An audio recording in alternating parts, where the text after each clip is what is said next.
I recently chatted with Canadian rocker MOE BERG of the band The Pursuit of Happiness, who rose to prominence in the early 90s and who I first heard via the classic cult film Rock and Roll High School Forever.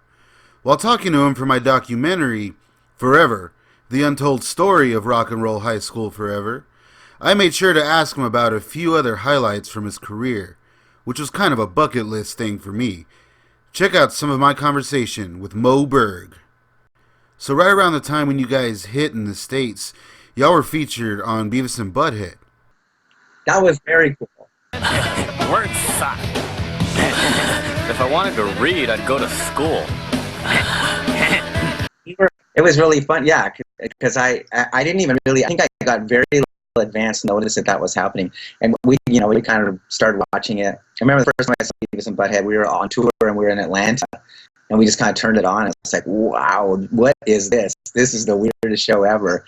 And so we started watching it, and then we found out that they were going to use our song. This is college music. Yeah.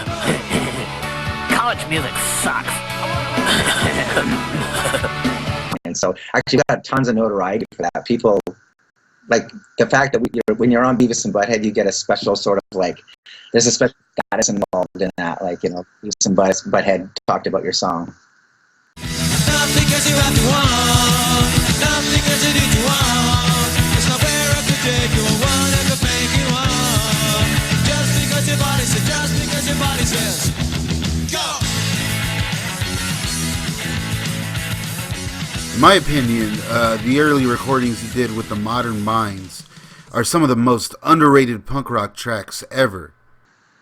Oh wow, way back to that. Yeah. Since I stumbled upon it, I can't stop jamming it, man. Oh cool, great, thanks. It's funny, that's just like a bunch of demos. We never even made a record. We made a 3-song single way back in the day, back in the punk days. You'd do that. And then we just had a bunch of demos, and that album just came out of all those demos and those 3 songs that we actually recorded for real. I don't know, for like a year and a half. That's about how long we were the band, yeah.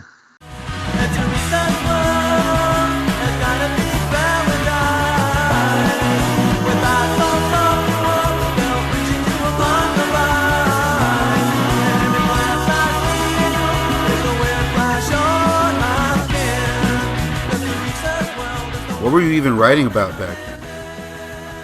Well, I don't even know what I was a kid. I barely know what I was talking about. Like, I was like a 19-year-old virgin. I didn't know anything about anything. So I was just kind of whatever.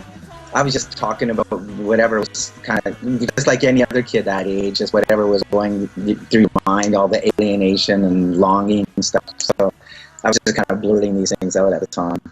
It's been a blast, Mo. Thanks for talking with me. Okay. Take care. Have a good one. Catch more of MOE BERG in Forever, The Untold Story of Rock and Roll High School Forever, which will be uploaded soon. Just subscribe to stay notified. Until then, let me leave you with the trailer. Thanks for watching.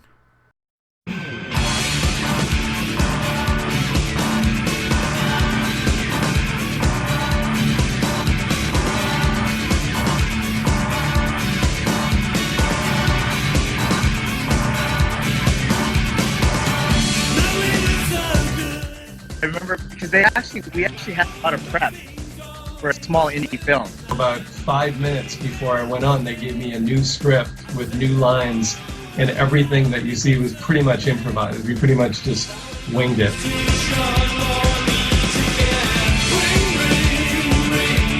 One of my favorite lines in the movie is Steven when we're all peeing, and he goes, "That's not my pee."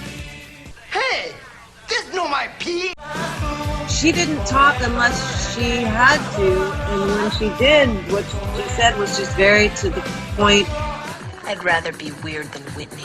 Rather be weird than Whitney. That's exactly it. Like.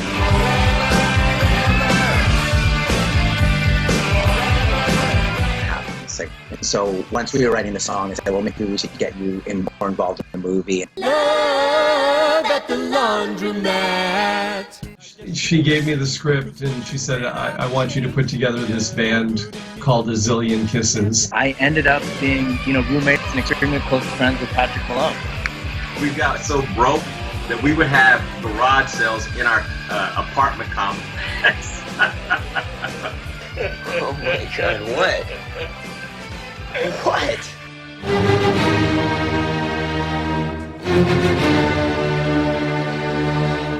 He was still one of the Coreys, you know? Corey was definitely using a little bit of heroin while we were shooting that. He was snorting it. He wasn't shooting it. You know, unfortunately, we got a lot of negative press when he sort of got caught with his drug issues. They hate it when we do this. You shouldn't have gone to the bathroom a lot. Hey, there's blood coming out of your nose, buddy. I actually saw Corey on his tour last I'm year. sorry. And Do you want your time back? I remember, you know, being impressed with Corey's dancing because he would just always dance. Like, I had a great time on it, actually. Met a great friend in Steven. it was magical. It really was. It was magical. I was spoiled to have that as my first film. Yeah. I had a lot of fun on that.